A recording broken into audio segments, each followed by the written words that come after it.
In English we say, I think it's meant to be. But in poetry we say, I am certain of you.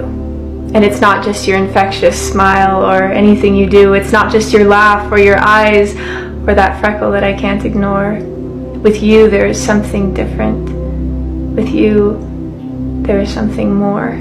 Because my whole life, my heart has been rambling on, speaking a language that no one seems to know. My whole life, my heart has been calling out to an empty room, and I've always felt alone. But something funny happened today. My heart started to speak just like it has for all my life, but for the first time ever, someone's heart replied. Your heart spoke my heart's language. When no one could hear me, your heart could. And I've never known a love more certain than finally being understood.